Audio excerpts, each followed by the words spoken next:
देखिए अब हम एक नया रिलेशन देखते हैं। ये रिलेशन है relation between linear momentum and kinetic energy. समझो इन वर्ड्स को, relation between linear momentum and kinetic energy. तो एक क्वेश्चन लिखो, find the relation between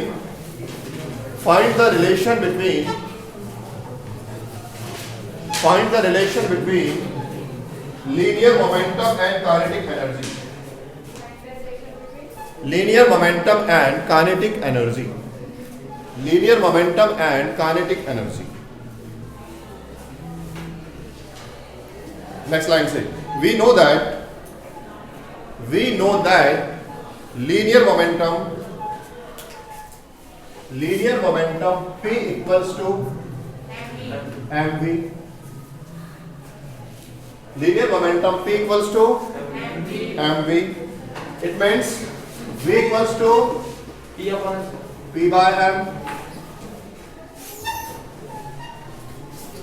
It means V equals to P by M. Next line say, now linear kinetic energy K equals to कितना होगा 1/2 mv square. It means K equals to 1/2 m V की जगह किसके बाद रख दो P upon m का square. It means K equals to 1/2 m into P square by m square. m से स्क्वायर कैंसिल होगा तो K equals to 1/2 P square by simple था. तो P इक्वल्स टू क्या हो जाएगा बताओ? P इक्वल्स टू क्या हो जाएगा 2 km. तो P equals to this is the relation between linear momentum and kinetic energy.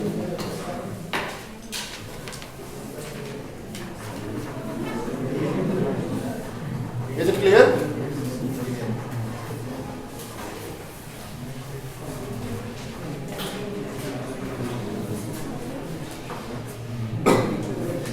चलो एक क्वेश्चन लिखो इसके. हाँ नोट कर लें.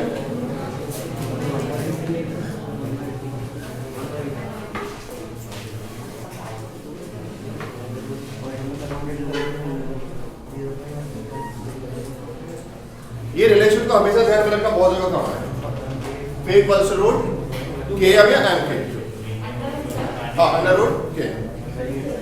What is K? What is M? What is P? Now write a question. The kinetic energy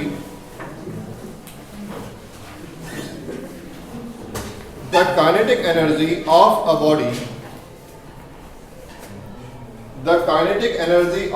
body increases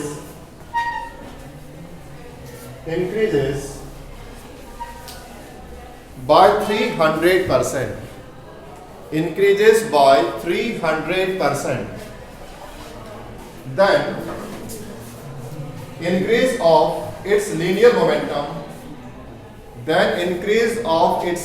momentum will be. क्या option है? 100%, 125%, 50% and 175%. ये आपको कैलकुलेट. उन्होंने बोला है कि जो काइनेटिक एनर्जी में इंक्रीमेंट है 300%. काइनेटिक एनर्जी 300% बढ़ गई तो लीनियर मोमेंटम कितना बढ़ेगा? दोनों का रिलेशन अभी निकाला था ना, उसके बेस पर सोचो जरा.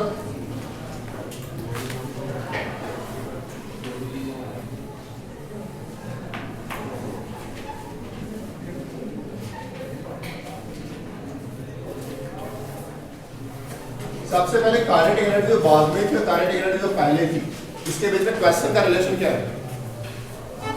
इनिशियल काइनेटिक एनर्जी और बाद वाली काइनेटिक एनर्जी में रिलेशन ये है कि ये इसकी तुलना में 300% बढ़ गई. मतलब 300% आप किसका? K1 का. K1 में 300% आप K1 जोड़ेंगे तो K2 मिल जाएगा। क्वेश्चन यही बोला था, ठीक है। इसका मतलब हम इसको ऐसा लिख सकते हैं K2 equals to K1 plus percent को कन्वर्ट कर दो अपॉन 100, K1 0 से 0 कैंसिल, मतलब K2 इक्वल्स टू कितना हो गया 4 K1, ठीक है, हाँ है ना। इसके बाद अभी हमने जो रिलेशन निकाला था काइनेटिक एनर्जी और लीनियर मोमेंटम का क्या था, P इक्वल्स टू क्या था √2 Km।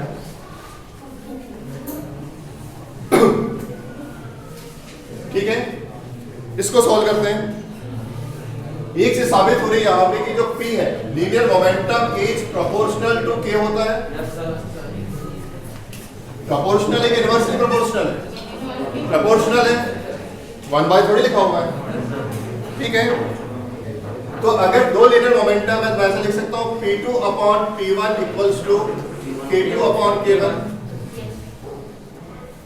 अगर प्रोपोर्शनल है तो प्रोपोर्शनलिटी का कॉन्सेप्ट आपको पता होगा, किया जा सकता है।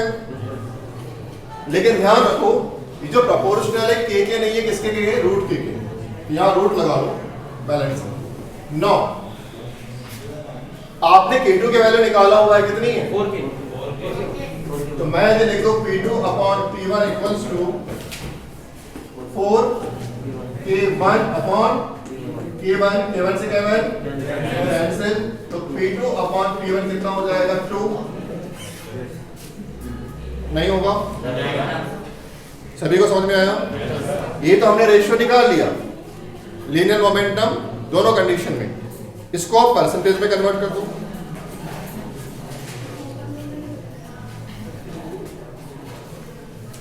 एक बार क्वेश्चन फिर से रीड कर ले, पूछा गया था उसने, हाँ लीनियर मोमेंटम विल बी, और आंसर निकाला है परसेंटेज में। ऑब्जेक्टिव किसमें दिए? परसेंटेज में। अब आपने पी तो निकाल लिया रेशियो, तो क्या डेल्टा भी कैलकुलेट कर सकते हो?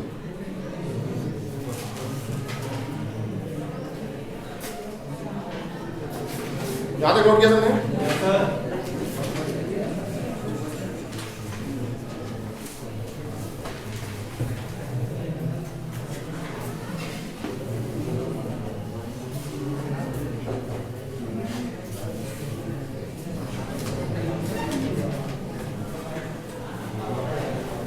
आपको निकालना है कितना चेंज है, मतलब delta P upon P into 100%।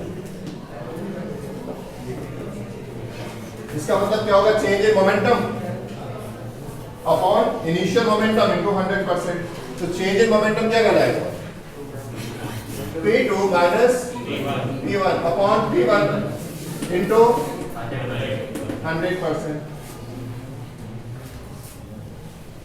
ये वाला पॉइंट क्लियर हुआ? हम ऐसा क्यों कर रहे हैं, क्योंकि हम मोमेंटम का चेंज कैलकुलेट कर रहे हैं, वो किसमें, परसेंटेज।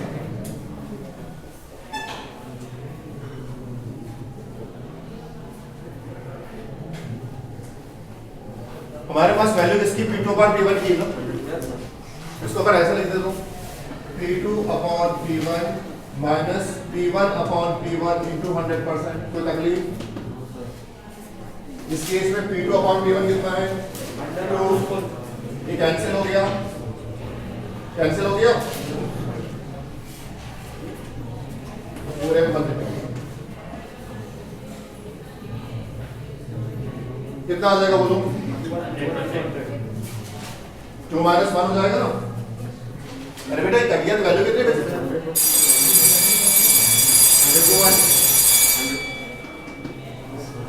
2 माइनस 1 1, आंसर कितना होगा, आंसर है ऐसा कोई, क्या ऑब्जेक्टिव में है ऐसा कोई, देखो कौन सा था,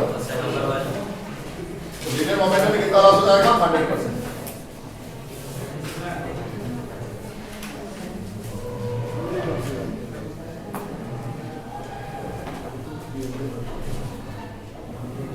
अब एक क्वेश्चन मैं आपको और देता हूं और इस क्वेश्चन को आप सॉल्व करके आना, ठीक है।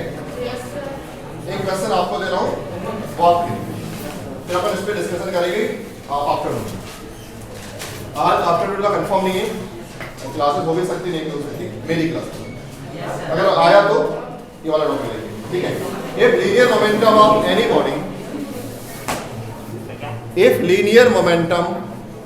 if linear momentum of any body increases by 50%, linear momentum of any body increases by 50%, increase in kinetic energy will be, increase in kinetic energy will be, increase in kinetic energy will be, चार options हैं, 50%, 25%, 125% and 100%। इसे calculate करके आप लाएंगे, ठीक है। इसको solve करने की आप कोशिश करें। आज के सारे क्वेश्चन समझ में आए? Yes sir. फिजिक्स बन रहा है? Yes sir. नोट्स बना रहे हैं? Yes sir. ठीक है, थैंक यू।